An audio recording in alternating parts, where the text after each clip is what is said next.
Terus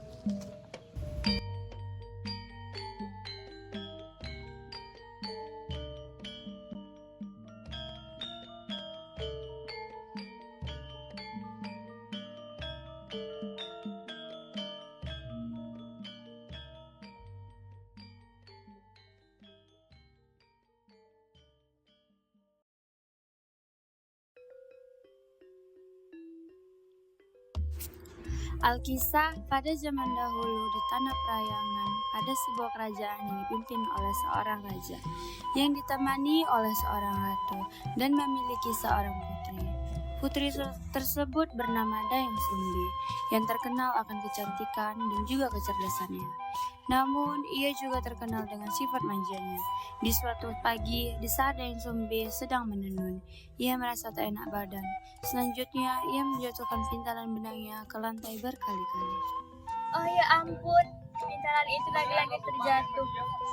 Aku berjanji, siapapun yang mengambilkan pintalan itu dan memberikan itu padaku, jika ia seorang laki-laki akan kujadikan ia sebagai suamiku. Jika ia seorang perempuan, akan kujadikan ia sebagai saudara perempuan. Beberapa saat setelah kata-kata tersebut dikirakan, tiba-tiba datang seekor anjing yang sakti bernama Tumang. apakah ini milikmu, Tuan Putri? Kenapa malah kau yang mengambil pintalan benangku? Artinya, suka tidak suka, aku harus menjalankan janjiku dan menjadikanmu sebagai suamiku.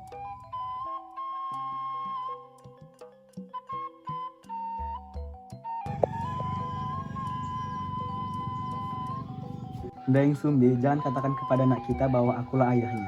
Baiklah Tumang, aku tidak akan mengatakan padanya.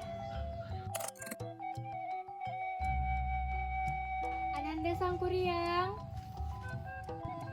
Ya, ada apa ibunda? ibu sangat ingin memakan daging rusa. Sekarang, pergilah kau ke hutan untuk berburu rusa dan ajaklah si Tumang ikut bersamamu.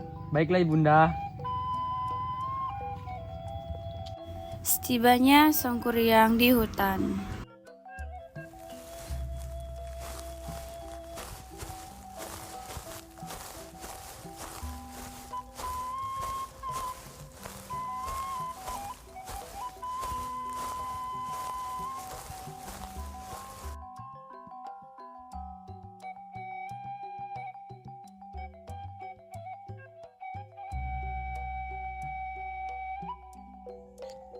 Di mana aku bisa memperoleh daging itu? Aku tidak akan kembali ke rumah jika aku belum mendapatkan hasil yang memuaskan.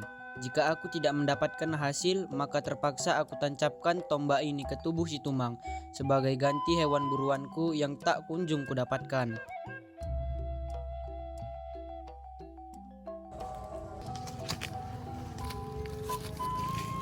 Tak lama kemudian, Tumang pun sekarat dan akhirnya ia mati.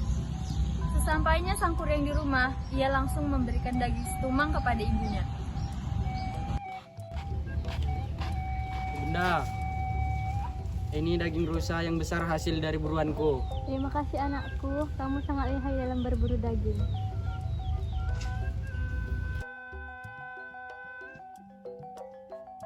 Beberapa saat setelah makan selesai, Dayang Sumbi teringat akan si Tumang. Oh ya, kemana ya si Tumang? Kenapa dia belum pulang-pulang juga? Sangkuriang, kemarilah.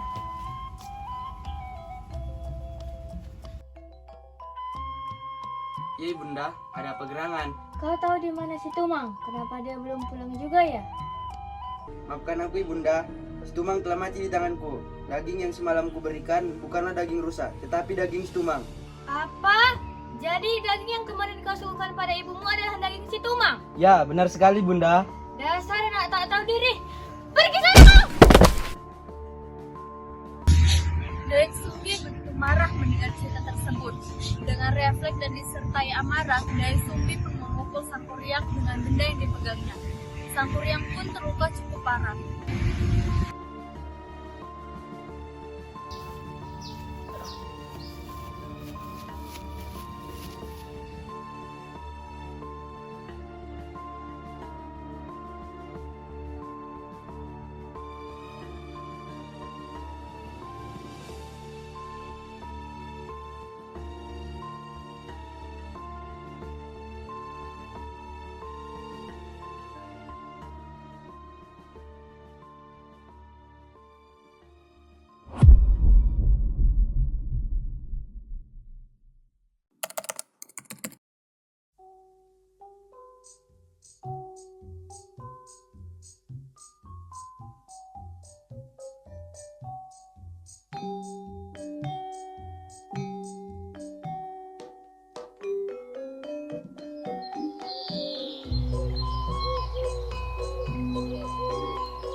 Hai Nona, kau sangat cantik sekali. Aku ingin melamarmu. Maukah aku persunting kau menjadi istriku? Baiklah, aku bersedia. Sangkuriang, kenapa di atas kepalamu ada bekas luka? Bekas luka apakah itu?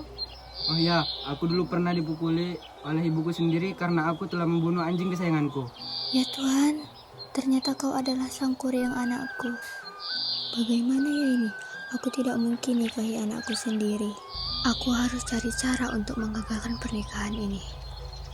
Dayang Sumbi pun berpikir keras agar pernikahannya dan putranya gagal. Baiklah, aku bersedia. Tetapi harus memenuhi beberapa syarat. Apa syarat yang kau inginkan? Kau harus membuat bendungan. Syarat-syarat tersebut harus kau penuhi sebelum fajar tiba. Baiklah. Lalu Sangkuriang pun pergi. Kemudian ia mengerahkan segala kekuatannya dan memanggil jin-jin untuk membuatkannya danau dan perahu juga. Ketika kerjaan Sangkuriang telah berlangsung, Dayang Sumbi pun menggunakan tipu muslihatnya dengan cara membangunkan ibu-ibu untuk minum padi. Pertanda fajar sudah tiba.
Sangkuriang pun berhenti melakukan pekerjaannya dan jin-jin itu lari terbirit-birit karena mengira fajar telah tiba.